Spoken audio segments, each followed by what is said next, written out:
It's not your personality that's creating your personal reality. It's your personal reality that's creating your personality. You're at effect of your environment, and your environment is actually controlling your thoughts and feelings. So if you said to me, well, I'm angry today because of this person, I'm upset because of this problem, then what you're really saying, just from an objective standpoint, that person or that problem is actually controlling how I think and feel. Which means if I'm reacting to the conditions in my environment, then for the most part I'm a victim to my environment. But turning the battleship around, turning that model around, because how you think and how you feel should begin to produce an effect in your life if you were able to change it.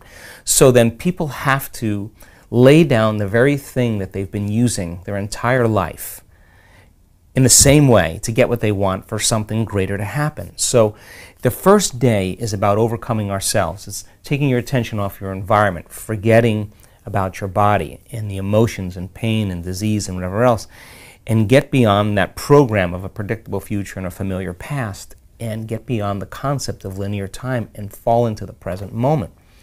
And that formula then has a biological effect in the brain and body that we can actually anticipate, expect, predict when we see a person starting to overcome themselves. And after looking at enough brain scans, I saw then that people were able to get beyond themselves to move into that creative state. So is that where creativity happens, when you separate yourself from yourself? Well, think about it. Have you ever sat at your computer writing an article or reviewing something or studying, and you look up and it's 2.5 hours later and you have no idea where time went?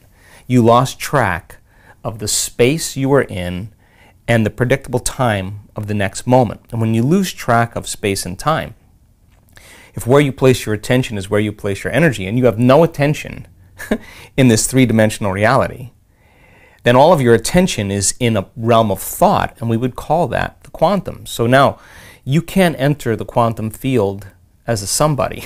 You have to enter as a nobody. So when you begin to get beyond yourself, what is your environment made of? People, objects, things, places, well, your body in space and time. So when you take your attention off all of those elements, you're disinvesting your attention and energy out of this three-dimensional reality, and you're placing your attention and energy in that field of possibilities. Now, what's the relevance of that? Well, think about it.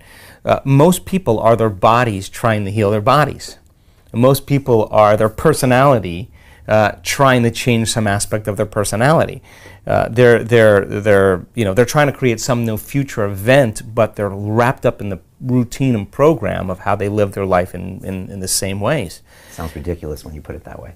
But the truth is that we're all stuck in these programs, and they've lost their free will to a program because they run the same routine every single day. So without knowing it. Without knowing it. So then you need a crisis or a disease or a loss or a betrayal or a shock or something that you finally wake up, right? So our community of people, when they understand that they have to get beyond themselves, because when they do, now they're ready to create. They're not thinking about what they look like.